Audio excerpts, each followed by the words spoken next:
Hi everybody, I hope y'all are doing well. I hope y'all are having a great day today. So today I kind of wanted to wrap up the manifestation videos and share my last and final teaching about manifestation. So as you know, I've had a non-dual awakening in my past, and that's how I started my YouTube channel. So that all happened prior to all of this manifestation stuff.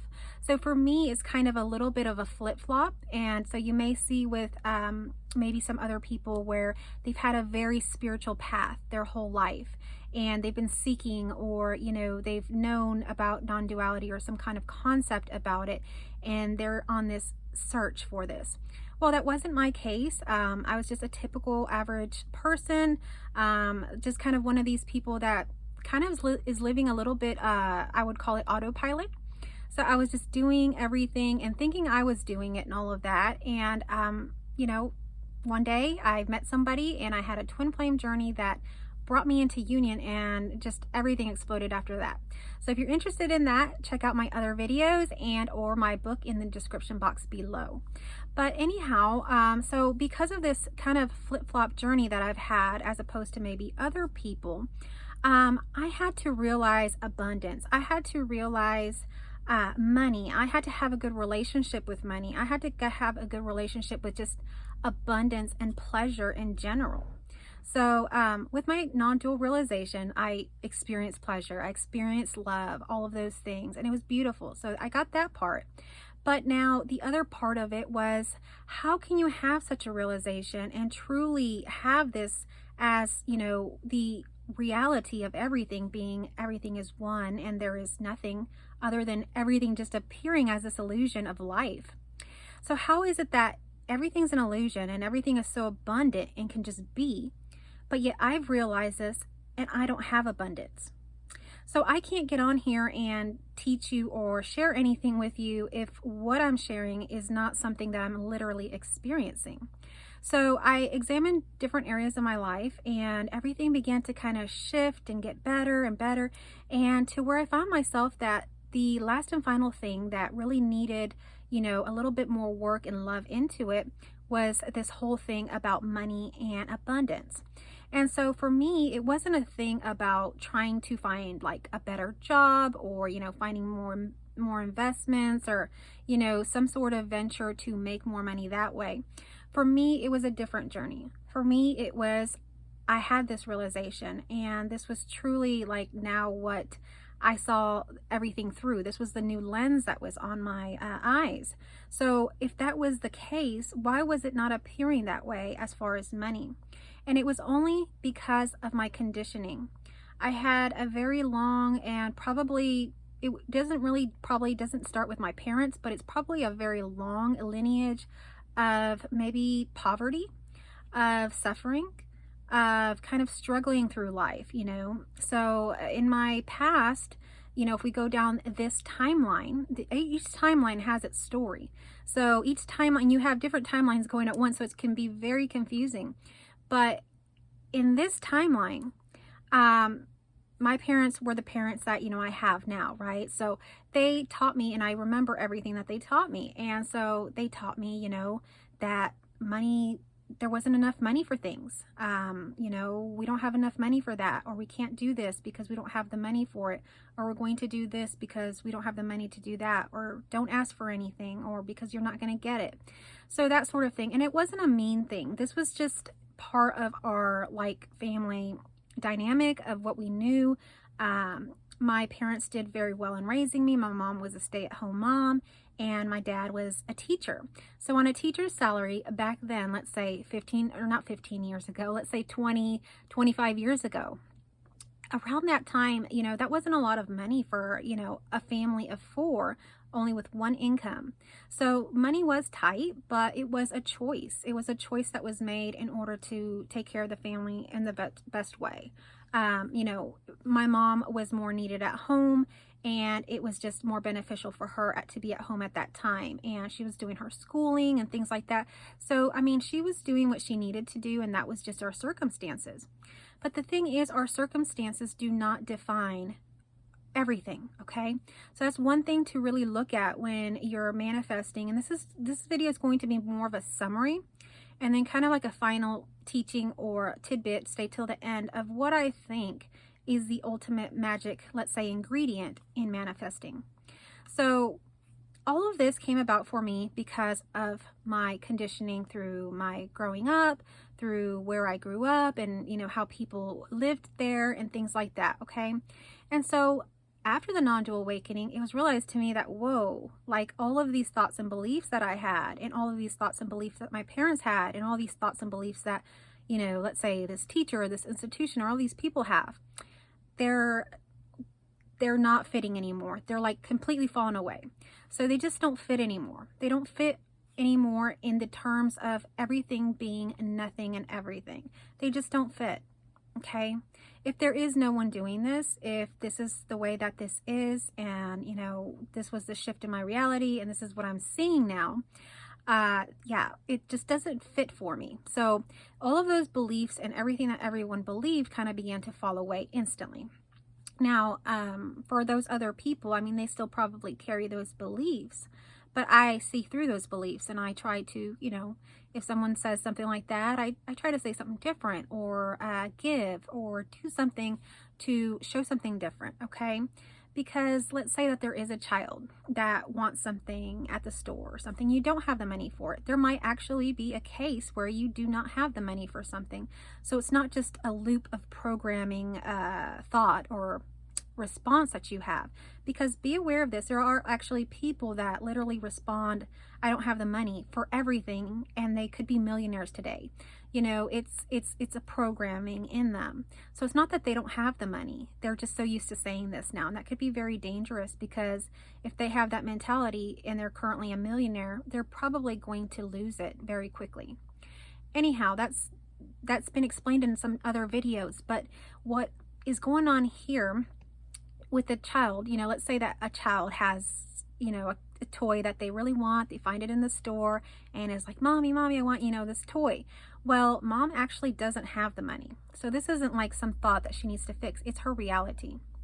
If you find yourself in that space, if you're listening to this, it's more beneficial just to share with the child.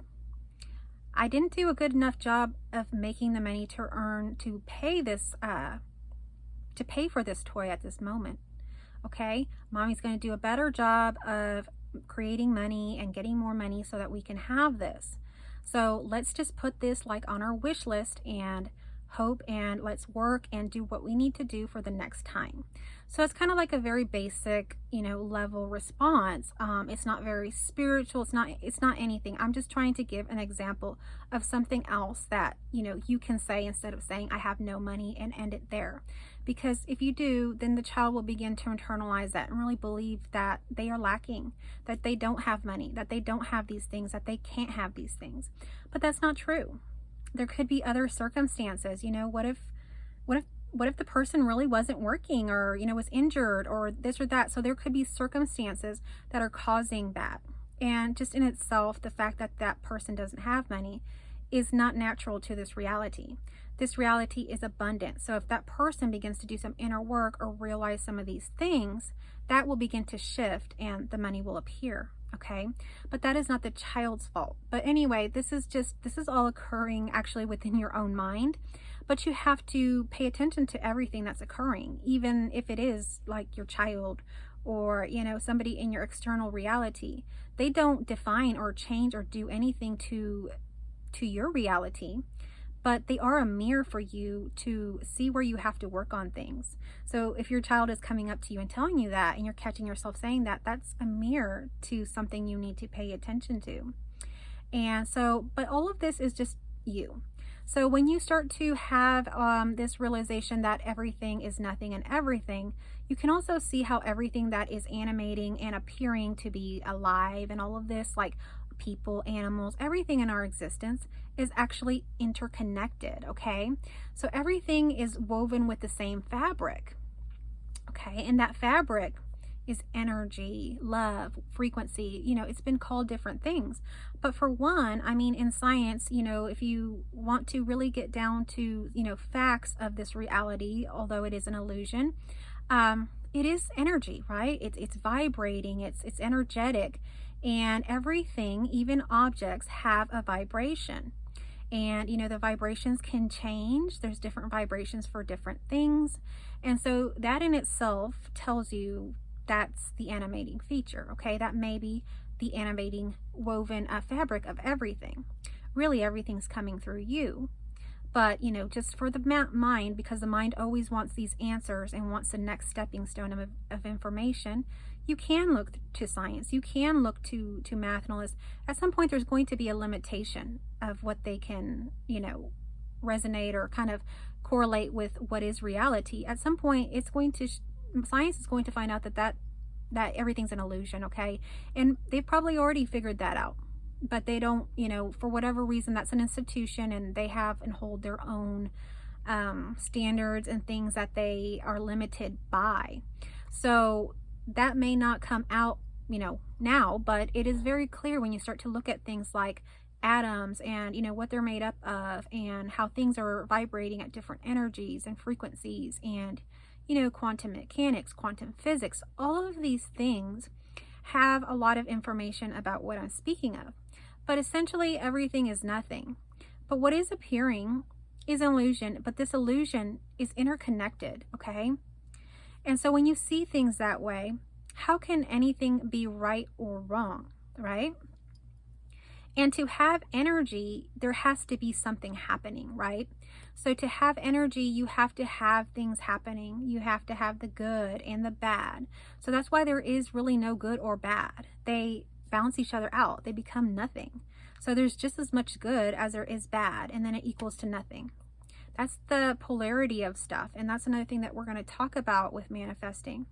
So you have to be aware of this polarity. So if you want to have happiness in life, if you want to have all this bliss and all this and that, you have to realize there's going to be times that you're going to be down, and it's going to continue even after your awakening or even after, your realization or conceptual realization of anything.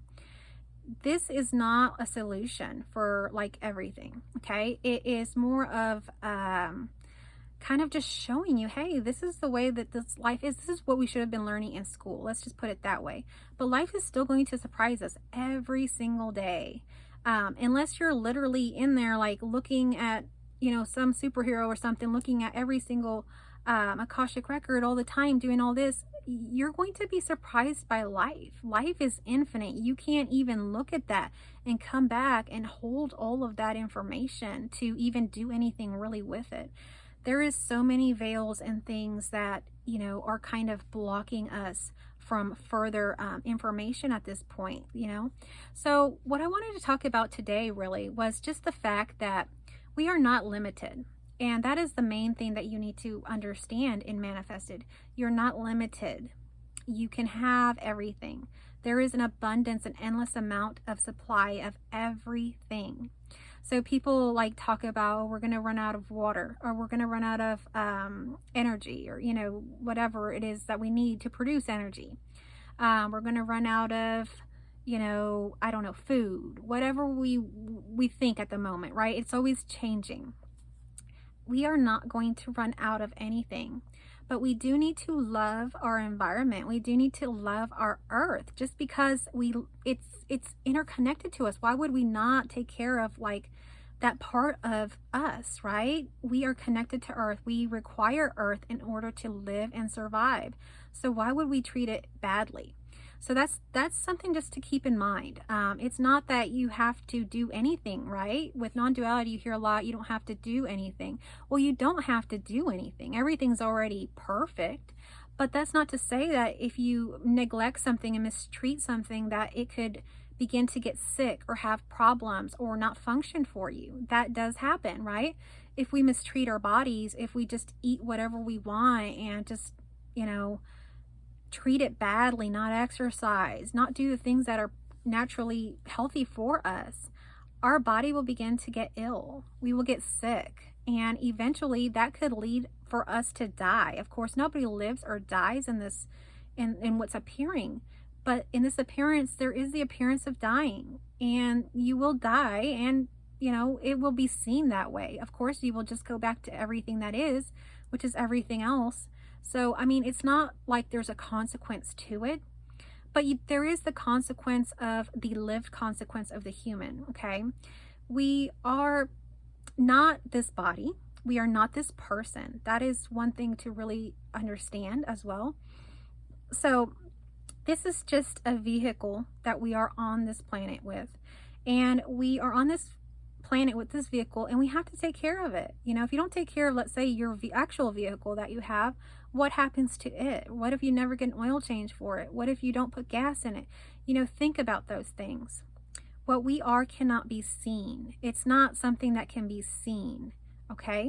So because it cannot be seen, we are using this vehicle and appearing as this way. Right now I'm appearing as a human, right? And I'm in the human form. I'm talking about human things. I'm leading a human life. So I'm a human right now, but at the same time, what I am is not something that can be seen. It could be in anything, okay? So I could be a dog, I could be a cat, you know, it doesn't matter.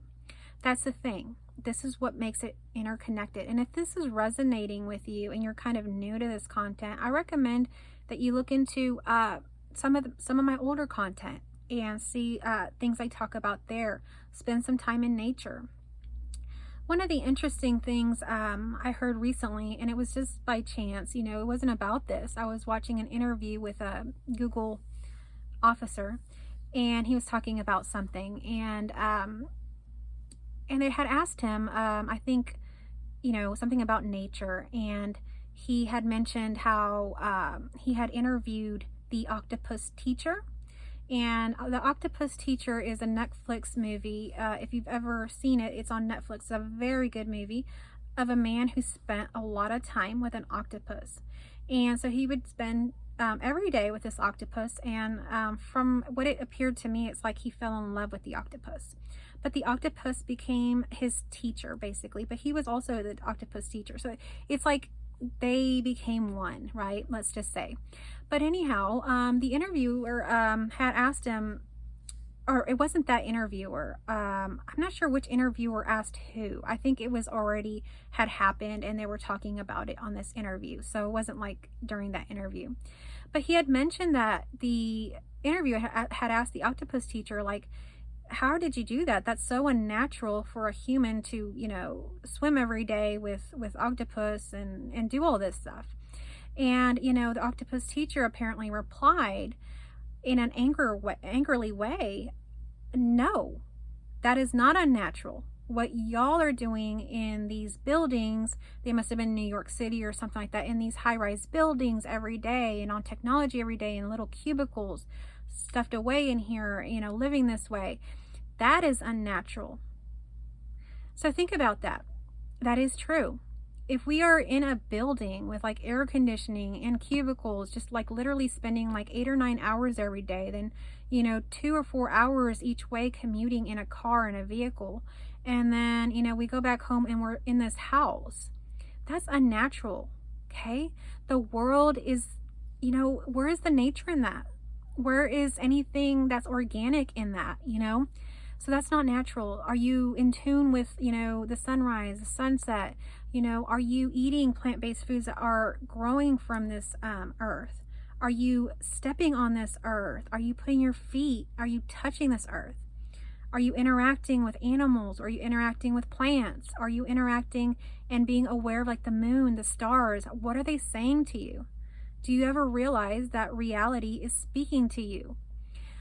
So most people don't, because of all the noise. There are so many voices. There is so much noise in technology. There are so many voices, so much noise in these corporations, in these institutions.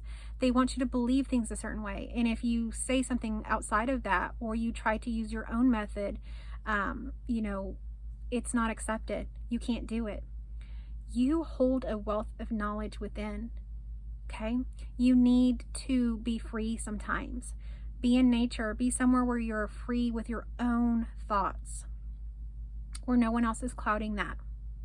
What comes up for you? So spend time in that.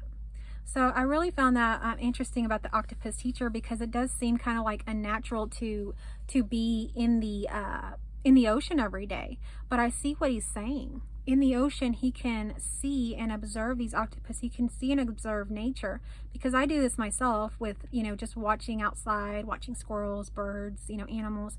You observe nature and it gives you so much answers. It's like reality is speaking to you, and it's showing you things that like are human things. Like the animals have shown me interactions that happen between humans, but in animal forms, and I can observe it, and then I can come to my own conclusions and insights about it. So it's very amazing. So, be in tune with those things of nature. You are connected to everything. So because of that, you are abundant. Everything is you. Money is you. Whatever it is that you are after is you. Love is you. That definitely is you. You are all love. So everything that is appearing is literally you. Okay? And it has all manifested from nothingness, literally nothingness.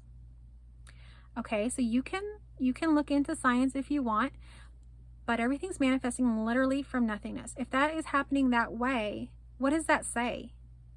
Anything is possible. You can manifest literally anything. You can manifest whatever, the most beautiful intrinsic mansion in the world. You can do that. Whatever amount of money, you can have that. Now, all of this is not just about money and possessions and things like that. Of course, that's what the journey I had to go through, because I was lacking in that area. Okay, no matter what I did, how much money I made, what kind of profession I went into, how much I saved, which programs I did, this or that, to financial programs, I couldn't make above a certain amount of money until I realized this. And I had to go through this journey of manifesting and really harnessing the power of like creation, although nothing is being created. Actually, everything's already here and now. So that's another thing. I'm saying creation because that's how we see things. We see things as they're being created, but because we're seeing just this moment, and that's really all there is. But in this moment encompasses so many like choices and options of things that have literally already happened. And they're not like they've already happened in the past. I mean, they're like happening now. They're just in existence. They're potentialities, or, they're literally in existence. But to us, it always seems like past, present, future, and all this and that. It's all really timeless. It's all really here and now. So in this moment, there could be another choice. There is another choice. Whatever you imagine, you think, oh, is that even possible? Like, could that even be possible? And maybe people will say, no, that's not possible. No way. That could never happen. If you imagine it, it is possible, because this is infinity. There's no way it's not possible. So if you're imagining it in this moment right now, it's already happening right now. It's already completed. It's already here. That's how it is. So there's no about if or when or this or that. It's here. But are you understanding? Are you aligned with it? Is that energy that I'm telling you that's animating stuff, is that energy at the level of that thing, that you're supposedly wanting, that's so, that you're not sure is possible? If you're not sure it's possible, you're not at that level, because it's up here and you're down here. How are you, still wondering, is it possible? And it's already done and created and like living out its best life right here, with you in it. And you're still asking, is it possible? No, you have to be at the same. You have to be at the same level of whatever it is that you want at all times. So that's what I've learned so far, and it has been a very, very quick journey of maybe just a couple of weeks. But in those couple of weeks, I've done so much more than I've ever done in my whole entire life, as far as finances, manifesting, just everything. And manifesting is not just about money. I've continued to see changes in my relationships where they're improving, almost to being scary. My husband has like completely transformed. My husband came home the other day, like he was so positive. He used to be pretty negative kind of person, like, those kind of grumpy types that, at the end of the day have all their complaints about what happened at work. This guy did that and this guy did that, and, then this happened or whatever. Well, he doesn't do that anymore. He's like happy. He's like, you know, this good thing happened. And as that is happening, the money and all that stuff, not just being manifested through me, it's manifesting through him, and it's manifesting fast through him. And he's changing. And I haven't shared any of this stuff with him because I don't like to impose anything on someone that doesn't want to hear it. And he hasn't wanted to, or hasn't shown interest in knowing about this stuff. He knows I make videos. He knows, you know, I do these sorts of things. And he knows, you know, about the different awakenings and things I've had. But he's not interested in it, okay? And so I respect that. And so in doing so, he only has to observe me. He only has to be in my energy to know that this is the way to do it. So in that, he's transformed. I mean, literally, like in weeks, like in a couple weeks, a person has completely transformed. And it's scary to me because I'm like, is this still my husband? Like, it just doesn't even feel like him anymore. In a way, I have to kind of get to know him all over again, or get to know that energy, because it's like, I'm expecting this and I'm used to this. And I think I have kind of gotten comfortable with this, and now he's this. And it's just amazing. So don't worry about those around you that, you know, some people are worried, oh, you know, these people around me, they're so negative. They're going to hurt my manifesting. They're going to hurt this and that. They're not. Those outside people, they're you. Okay? If you're believing that those outside people are going to hurt your manifesting, you're not going to manifest. You're not there. You're like the manifesting's up here and you're thinking you're down here. No. All of those people will do whatever you say. So you're here, manifesting's here. All of those people around you, if you begin to believe that you are here, all of those people around you will meet you there. All of them. I have not seen one that has not met me there. My daughter has completely transformed. My family has completely transformed. My extended family. Everybody is like in abundance. They're doing well. They're happy. They're like creative. They're the top of everything. Like, what is happening? You know, that's never happened in my family or in my history. So that is a big change, a big, big change. So don't let other people hold you back. It's not other people holding you back. It's still just you. Everything's always going to fall on you. So maybe that should be something that you can keep as a mantra, you know, although it's a little bit negative, you know, the responsibility, you know, it's all within you, you know. But at the same time, that's your power. Your power and response, it's together. Everything's seamless. So all of it's held there. And in doing so, everybody benefits. Of course, this is your reality. Nobody else lives your reality. So you are the one in control of your reality, of your own reality. You know, without me having to say this, I'm sure that most people can agree that they live in their own reality. You don't know what it is living through my eyes and life. I mean, you know, essentially really I could share and describe, but you wouldn't know unless you lived inside of my body, or, you know, in this form. But essentially we're all one, and it's kind of also a collective thing, right? But essentially that collective part, you have to remember, is all coming from within, okay? All your collective thoughts, all your collective beliefs, everything. It's just playing out in life. It's playing out on the big screen. It's playing out in this illusion. Are you going to play into it? Are you going to believe it? Or are you going to believe who you truly are? Do you believe the world? Or do you believe the world that you created? You know, you can't believe, how can you believe something you created? Like, that's like Walt Disney creates Mickey Mouse, right? And then Mickey Mouse starts telling Walt Disney how to make his movies and what to do. That would be ridiculous. We do not give our power away like that. Okay? And this is not an egoic thing or anything like that. This is a very compassionate thing. And then again, this is not something you run around telling like everybody about. I don't do that. I don't even, like I said, I don't even tell my husband about it. I don't tell anybody about it. I tell y'all about it because if y'all are resonating with it, or if y'all arrived to this video, then it's meant for you. It's meant for you. If my husband wanted to know that information or whatever, I've already shared enough that he could look into it. I've already shared enough with him that he can come to me and ask me. But he doesn't need to do that. He's already benefiting enough from just being around me. Okay? So that's that. But again, I also know that all of those are the projections and mirrors of my own thoughts, beliefs, everything that occurs within me. There is still like programming, conditioning, things that's happening in this form, even though the shift has happened.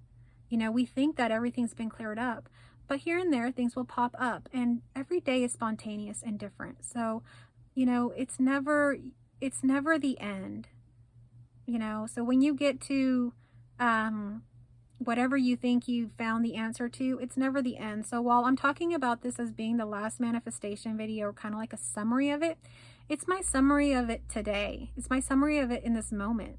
But, you know, the moment changes right now, it could be something different, right? So it doesn't matter. It doesn't matter, really. Nothing matters. You create the game. You create the laws. You create the rules.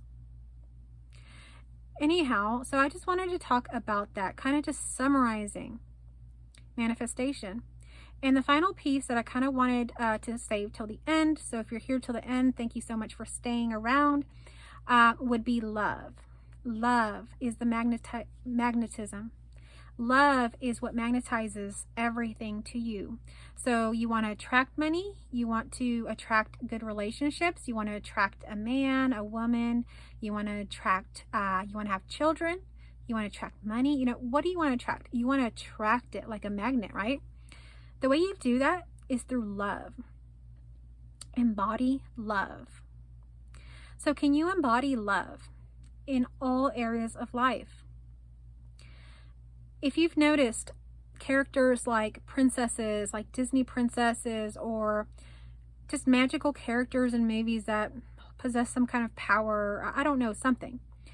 Characters that are like mystical like this in movies, do you ever notice that they always have like a ton of animals, or they have like animals that are their helpers, and animals that like follow them around the forest and like help them do things? Especially you'll see this in Disney movies, but there's in lots of movies this happens.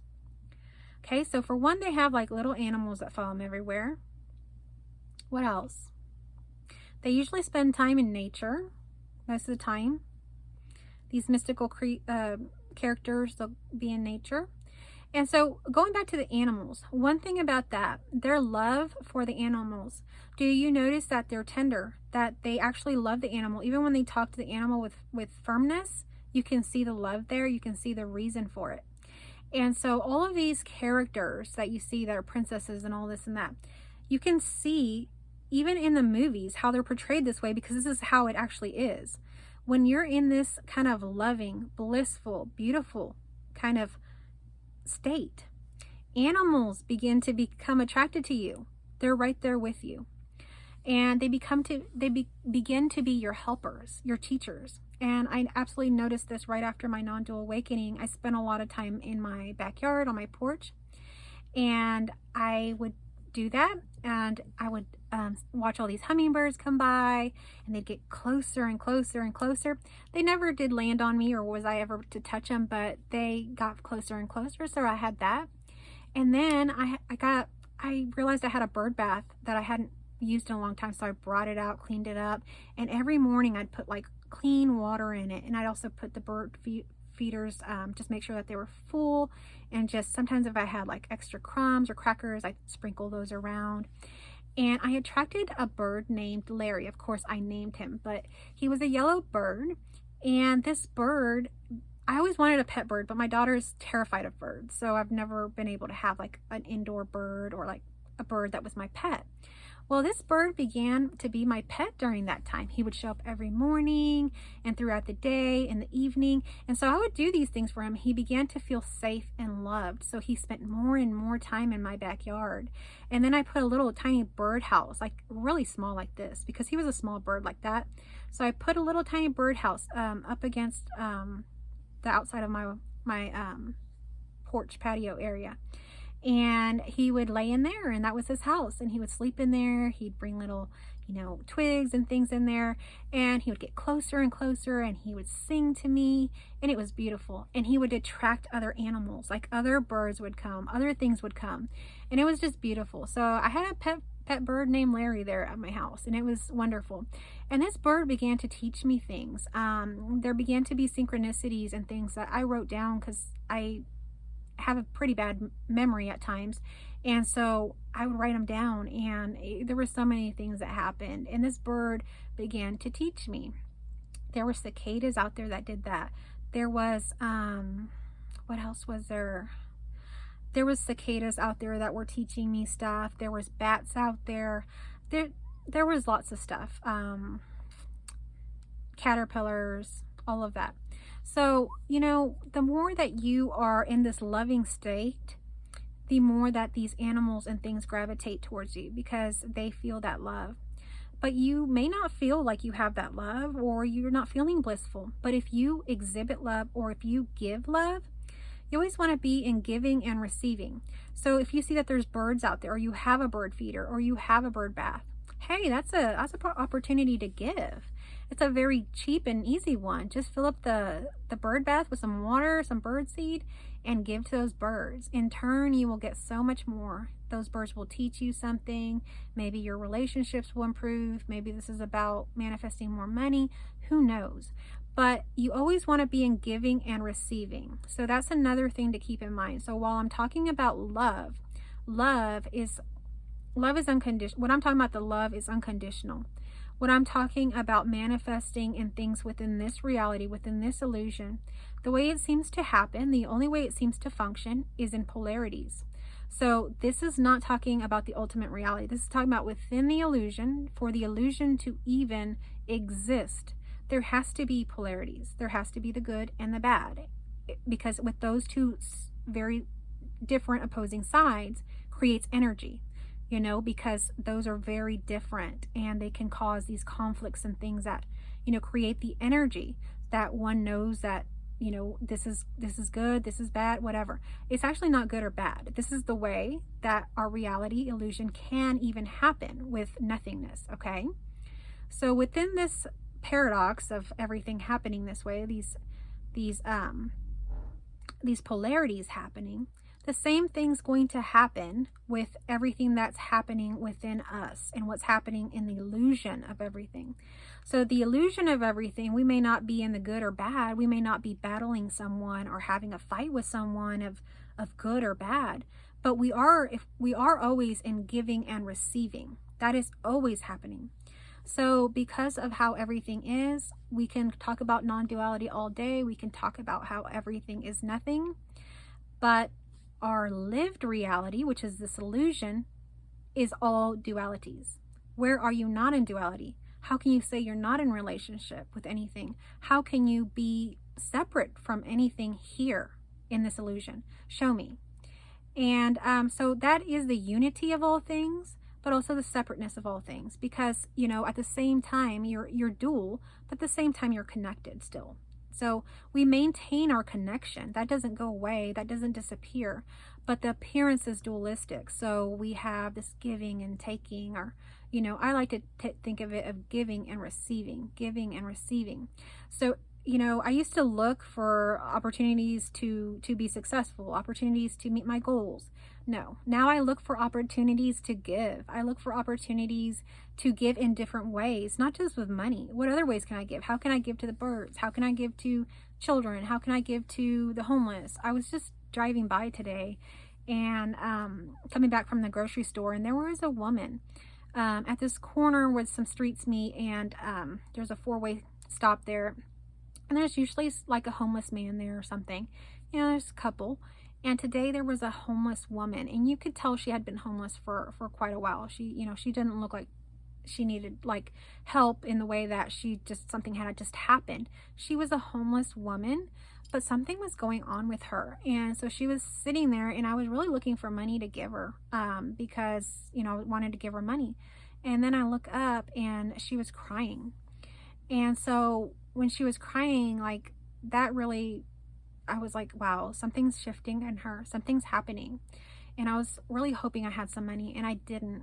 I couldn't give her anything. But what I did was I gave her a transmission. I felt like this extreme amount of love in my heart, and I said, please move from me to her. Shift her. And I don't know if she shifted, but I really hope something changed for her. So that just makes me a little emotional. It's okay to cry and everything like that. It's just, I want to complete the video with y'all, but I've already cried about it. And, sometimes we can't give money. Sometimes we can't give things. Sometimes we can't even give our energy or time. But can we transmit some love? Even from where you're sitting. If your mom or somebody that you love is sick somewhere, is suffering somewhere, is lonely, is sad, if you hold them in your mind and you give it love, it goes to them. Of course, they're all just part of you. But can you imagine there's a part of you that's sick and lonely somewhere? Give it love. Give it love, and everything will begin to heal. So these are just like some little summarizing tidbits about manifesting. It's not going to be your traditional manifesting video like, some of my previous ones. If you want to know that, watch those. This is kind of just like what I've learned, with manifesting as well as just living life, right? So I just wanted to share those things with you. Make sure that you fill yourself with love, that you give that to everybody, and in turn you will receive so much more. It's the greatest thing that you can give. Money is not the greatest thing that you can give. It's actually love. And love is the number one glue, number one connector, binder that will bring us all into oneness. And so I want y'all to keep that in mind. And in doing so, and bringing everything into oneness, you will realize abundance. How can you not? Once you realize that everything is you, how can you not see that literally you are money, you are romance, you are, sex, whatever you want, right? You are it. So you can have it. And it's right here and now. In every moment that you are in, that all exists for you. That's all there for you. So isn't that wonderful? So I hope y'all like this video. If y'all like this video, please give it a thumbs up. And if you think that this video will help someone, please share it with someone. I have my information in the description box for y'all. Please come back soon, and I hope that y'all will stick around and watch some more of my videos. Thanks so much.